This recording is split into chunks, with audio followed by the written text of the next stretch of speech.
Now, from CBS News Miami, this is Facing South Florida with Jim Defede.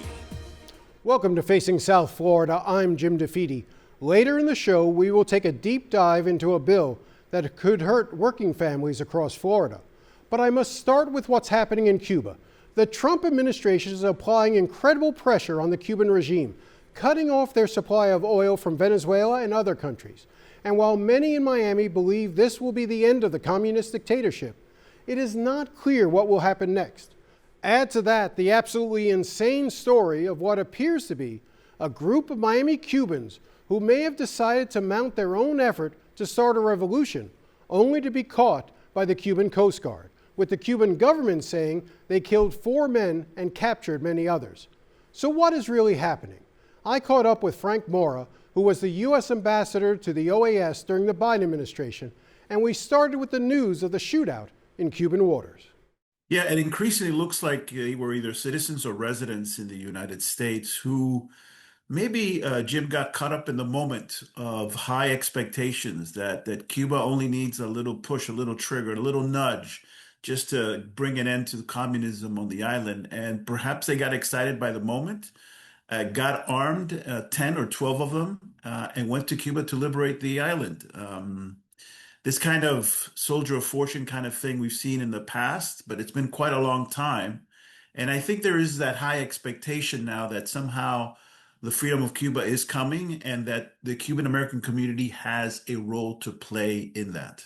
So is the expectation realistic? How do you assess this moment right now in Cuba? Let's put aside the humanitarian aspect for a second, but just politically, how do you see this moment translating in Cuba? Well, we have to be humble on this. So this is a very complex and uncertain moment. We really haven't seen this in a while, a situation like this where the regime is so weak and so vulnerable. But I keep arguing that, in a sense, the idea that you can strangle an economy and contribute to the humanitarian disaster, which, let's admit, was started by the Cuban regime itself, that somehow would lead to change is unprecedented. Now, I think it's clear from Marco Rubio's statements that he's not seeking regime change in the short term, that what he is seeking is concessions from the regime to embark on a process of economic reform that could ultimately lead to political change. That, to me, sounds a kind of coercive Obama policy 2.0, which the theory of the case with Obama is let's open the island, let's let the private sector flourish. Let's engage the island, and the expectation that creates the conditions for change on the island. Well, we're doing the same thing, except that rather than through negotiation like Obama,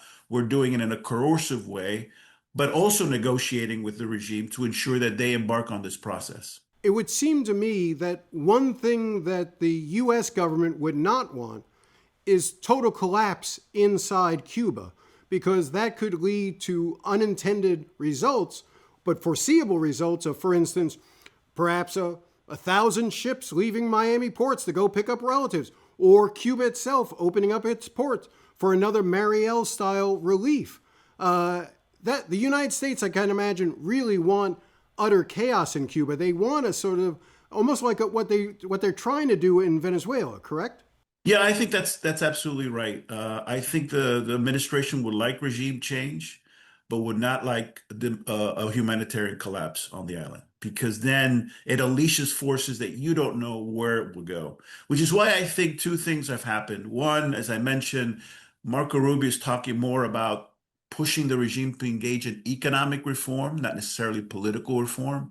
And 2, as you know, licenses are being granted for American citizens or for the Cuban private sector now to receive fuel imports, small scale, but to receive fuel imports. That tells me that the administration is concerned that if there is really no oil or no way in which people can move and do their business on the island, that could create a humanitarian disaster. So they're creating those conditions to avoid a humanitarian disaster. And on the Cuban side, I think they're looking at Venezuela and trying to take lessons from that. That is to say, what concessions can we give Washington perhaps in the economic realm, that will satisfy, please the administration, maybe allow Donald Trump to declare victory while remaining in power. That's the bet I think that they're doing in Venezuela. That might be what they're learning in Cuba about how to proceed with the United States. And lastly, the big difference between Venezuela and Cuba is there is no opposition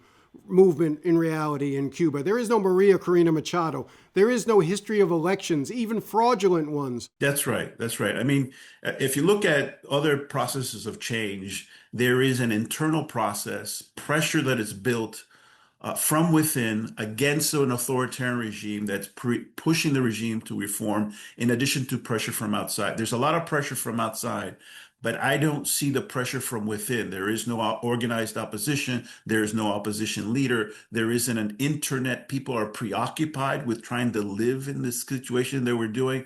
So the internal conditions required for change are not there yet, despite the fact that there's a lot of external pressure being imposed on the island. And of course, Miami has to sort of temper its expectations in terms of what is coming next. Yeah, I think that's important that we have to temper those expectations. We have to be humble in our analysis because this is really quite a volatile and uncertain moment, and things can go awry. And I think the administration recognizes that this is not something that's going to happen overnight. This is going to be a long process. There's going to be a lot of frustrations and unmet expectations from folks in South Florida. So we have to be a little patient and be ready to navigate in uncertainty. When we come back, the Florida legislature has been trying to kill unions in Florida for years. This year, they may finally have the bill to do it. Stay with us.